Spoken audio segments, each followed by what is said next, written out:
जब आपके पास कोई ओहदा आ जाए, जब आपके पास पैसा आ जाए, गरीब को आप हकीर समझें, आप खड़े खड़े किसी को निकाल दें, आप ये भी ना सोचें कि इसके बंदे के पीछे कितने लोग खाने वाले हैं। कोशिश करें किसी के पेट पे लात मत मारें, किसी को जॉब से मत निकालें। बिस्मिल्लाहिर्रहमानिर्रहीम, अस्सलातु वस्सलामु अला मुहम्मद सल्लल्लाहु अलैहि वसल्लम।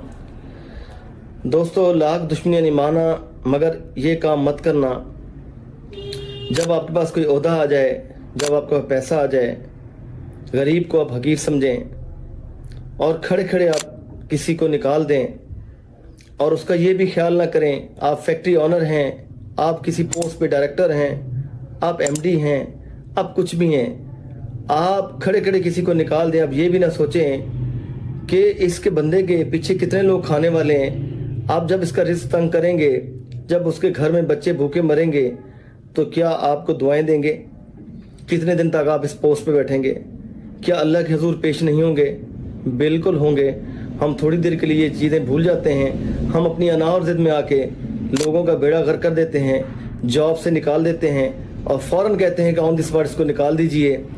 आप उनको डांटें, आप उनकी कोताहियों पर उनको निशानदाही करें, मगर कोशिश करें किसी के पेट पे लात मत मारें, किसी को जॉब से मत निकालें। और अगर किसी को जॉब दे सकते हैं तो आप उसको जॉब ज़रूर दें। अगर उसमें कोई कमियां कोताहियां हैं आप उसको रख लीजिए, आप उसको ट्रेन कर लेंगे, आप उसको संवार लेंगे, आप उसको बना लेंगे।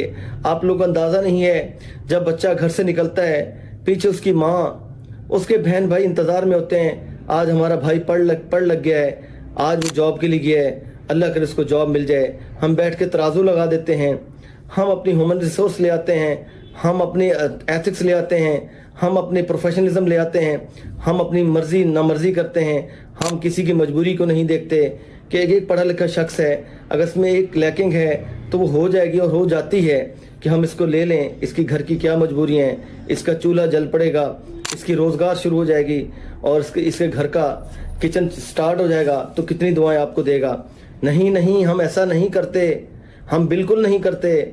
हम रोज़ बरोज़ जैसे हम तरक्की करते हैं हम सख्तियाँ बढ़ा देते हैं। कुछ हम जैसे लोग बैठे होते हैं जो लोगों को रखना ही नहीं चाहते।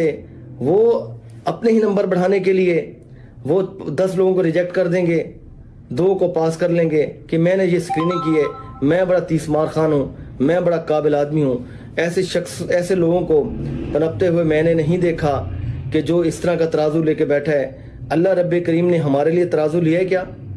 मुझे बताएं। अगर आपको मुझे कोई ओहदा मिला है, किसी पोस्ट पे बैठे हैं या किसी को कोई अल्लाह ने इंडस्ट्री दी है, क्या हमारे लिए तराजू हम इस काबिल थे